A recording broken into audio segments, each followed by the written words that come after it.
Thank you for having me. Why is it necessary to have a new tourism policy? Uh, well, I think we have enough causes and conditions to have this new tourism policy. Uh, One is, the tourism sector is a very dynamic sector and affected by several factors, including, technology, and being a dynamic sector again. A lot happened in the past years, like COVID and so on. So the dynamism of the sector enforces us to change it. That's one. And the second would be the old tourism policy we had, which we were using as a guiding document, is close to 16 years old, and a lot has changed amid all these years. So it has to be changed anyhow. And uh, yes, true. Not everything is changed, yet there are things that should be changed. For example, our focus in the past were on the traditional markets where there were no stiff competition, but now the technology has changed everything, including the promotion. Now people are elsewhere using artificial intelligence to promote their tourism. They are using virtual reality tours. They are applying again simulation and technology. So we have to have all this in the policy statement. And the other is, the government intention in developing the sector is completely changed. Tourism is now one of the 5 homegrown economic reform agenda. So we need to elevate, the recognition of the sector as a priority and focus on development and strategizing our work with to integrate, with other sectors too.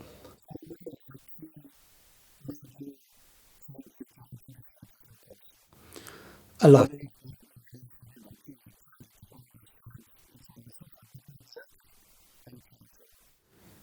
Address, right? So we focus on creating a more competitive and sustainable form of tourism, which implies very much so. So we are going to be the lead in Africa in creating a competitive and sustainable tourism. So that's one.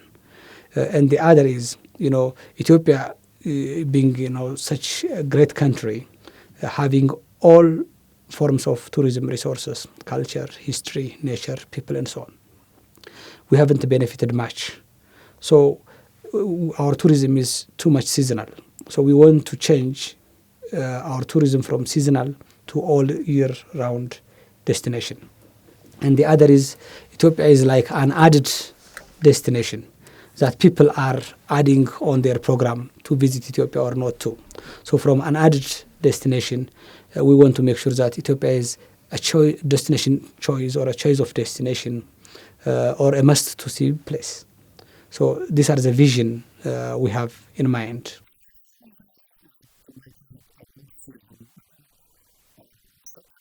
It's possible because we said Ethiopia is sheltering what's all in Africa. So people coming, in the months of July and August would have something to enjoy, including festivities.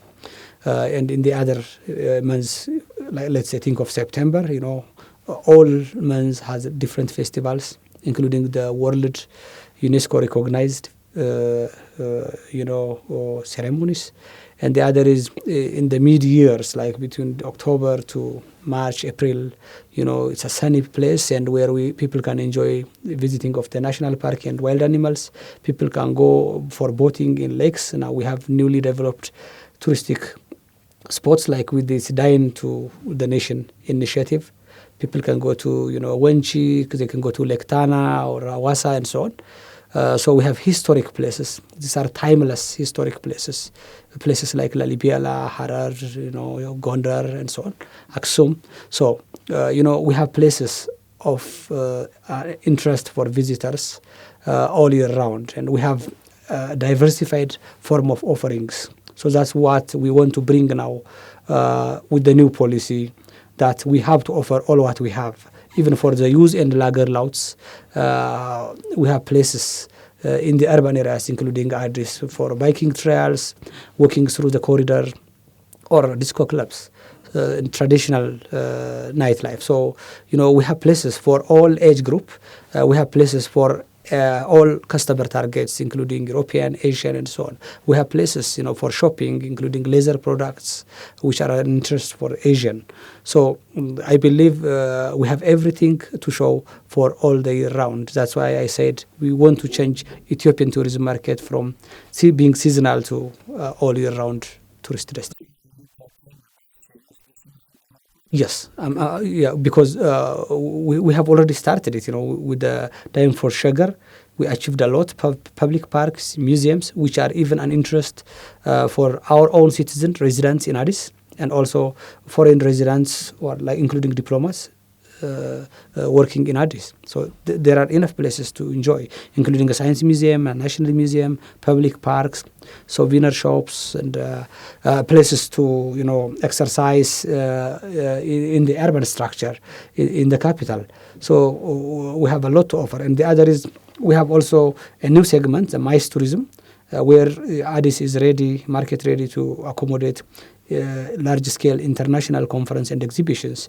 We so far had in the past 6 months, we so far had 40 international meeting, conference, and exhibitions, among which, the African Urban Forum, the World Without Hunger, the UNIDO International Meeting, the IGAD Tourism Conference, which we hosted as a ministry also, all this. Now, I'm sure there is also a room for Addis to accommodate international high-level conferences like the World Health Organization, maybe IATA or IMF, and so on.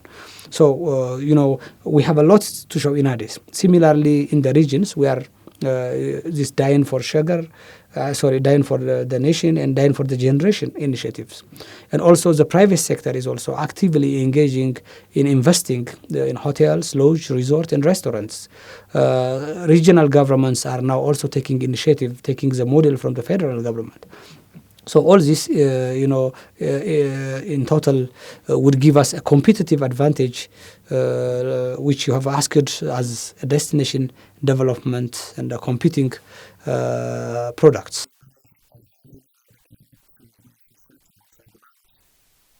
True. So far, there is still limitation on some, high quality touristic attraction sites. You might not find roads, and might, short of electricity power, and so on. But still, on the resources that we have already mapped and where we have started developing tourism, I would say in the 5 major touristic clusters: the south, west, east, north, and also the central. So we have tried to identify touristic circuits where we at least need to have a basic tourist facility infrastructure you mentioned, like electricity, water, roads, or airports, and also technology like internet, including telecom services. So we now have all this basic infrastructure in these 5 major circuits we have identified. So it's improving. We are not yet there, to say we have everything in all touristic spots. Exactly. So the new policy, luckily, is addressing this issue, thinking of the tourism sector in a broader perspective, and showing the integration of the tourism sector with other key sectoral ministries and organizations. So, and it clearly shows where other institutions would jump in and work with the Minister of Tourism to improve infrastructure, to ease, the mobility of visitors to get into the country and get out with, in a seamless way, and also for tourists to have a better experience while having the guided tour within the country, and things like that. So this is addressed in the policy, that the tourism sector is cross-sectoral and that needs the integration of other ministries too.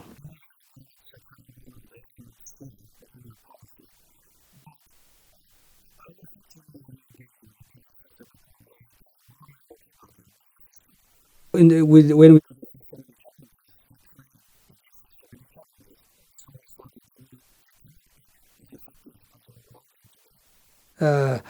well, yes and no, because the tourism sector getting the attention, now become a strong and sole-standing ministry. Now we have identified what were the challenges, particularly on the community development projects, on engaging private sector to be more effective. So we have tried to address all these things in the policy as well. We know that tourism is a government-led and private sector-driven sector, whereby the private sector contributed much for the success of the government vision, and the private sector is also the one doing the business in the ground. So thinking this, we have put in the policy different incentive mechanism for the private sector, also for regions and city to consider the private sector as a development agent and make sure that they have specific clusters to encourage the private sector to invest on tourism, so the private sector would not suffer a lot and won't face a lot hassle in the bureaucracy and so on. So we have clearly considering the private sector as key actor in the future tourism development of the country. And we have also taken some experience from the global market. We know that, for example, if you think of tourism in Nepal and India, they highly focus on supporting the private sector. So we know these kind of models elsewhere too. And if you think of the Rwandan tourism, they focus on creating a clean tourist destinations. If you're going to Tanzania, they focus on improving the livelihood of the people living in tourist destination and alleviating poverty. If you're going to Bhutan, then they focus on high value and few number of visitors. They don't need a large number of visitors. But in our case, taking the different models from different nationalities and trying to be more pragmatic and focus on our own situation and trying to copy and contextualizing to our own thing and put strong and actionable policy statements. So accordingly, we have tried to consider the private sector as, like I said, as key actor to contribute in the tourism sector, to influence us and also to benefit us in this process.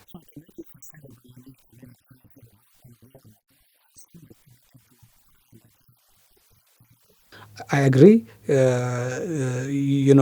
Community is always at the heart or center of the tourism thinking, if it has to be sustainable, of course.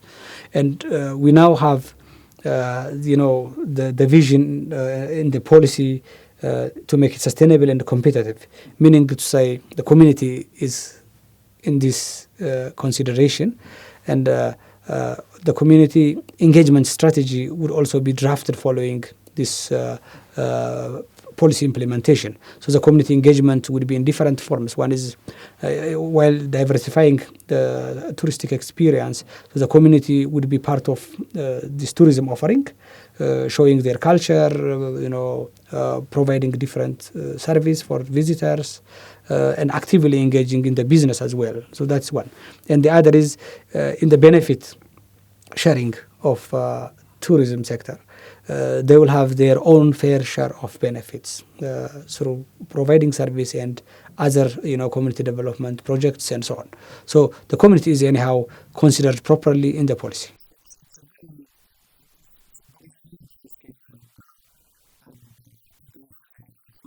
Yes.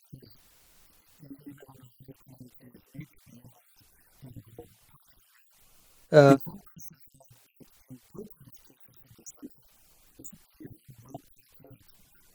we started mapping, like you said, it was a challenge in the past, but now we started mapping our assets. What are the Ethiopian tourism assets and resources? So it's tricky that some way somehow people are also the core product. For example, if you travel to down south and visit Hamar, Mursi, and all this lower Omo Valley, you would find the major attraction is meeting the people and having a photography with the people and enjoying, this beautiful body decoration and bull jumping and hammer music and dances. So on this condition, they are not offering the service, but they are like kind of like acting as the core and the pull factor for the tourism in this specific spots.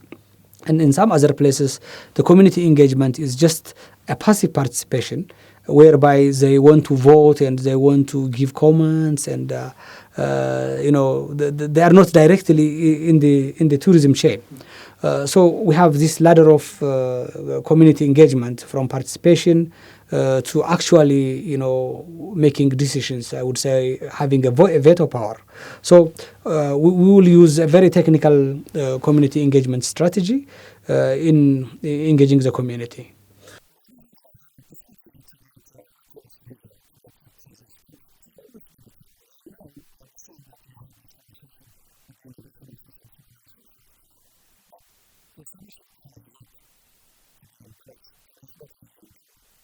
Uh, well, like this time, to be honest, with frequent discussions we had with the immigration authority, and also the reform that the immigration authority had in the past few months alone, contributed a lot to ease the incoming of international visitors to the country, including conference attendants. So we have two things. One is the immigration authority today has already reformed and strengthened its working platform. Now they have visa on arrival, now visa online. So it has changed a lot in easing the entry of international visitors to the country. That's one. And the second is we have a common working platform aligned with this authority service, whereby we tried to send let's say list of conference attendants or VIP visitors or any regular visitor to the country, and we make sure that their visa is issued immediately and get access to the country. So a lot of reform has been happened in the past few months alone, and this really changed a lot the way we work and to easily get access for people to interested to visit the country.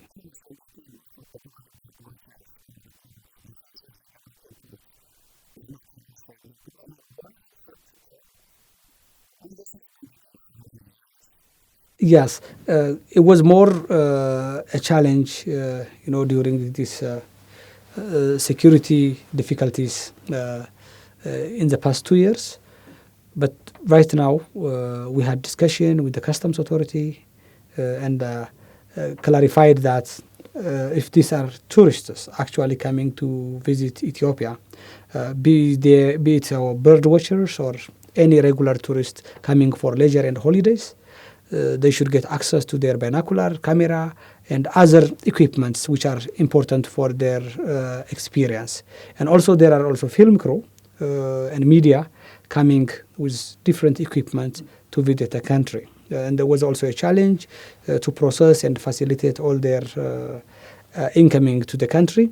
But now we reach at a consensus and we agreed amicably that this kind of challenge should not be there, as we are planning to strengthen the tourism development in the country, as we are planning to expand our market share, and as we are planning to increase the number of tourist arrivals and enhance the foreign earning, foreign exchange.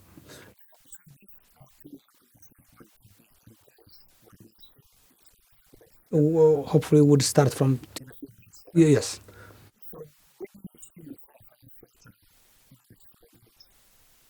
Well, I believe that Ethiopia would have a diversified touristic product, whereby we will be a competent and leading destination in Africa, where we have high-end, world-class tourist destinations, which are a choice in the globally stiff competitive market.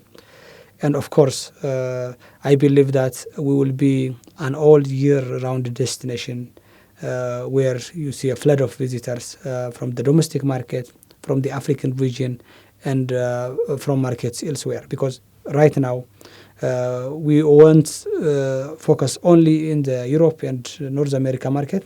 We are now also focusing on new markets niche markets like Africa, domestic, Asia, including China, Middle East, and East Europe. So we are trying to see all the potential market where we can be able to bring visitors. So I'm sure we will be the lead in Africa in terms of attracting number of visitors. Thank you. Appreciate it.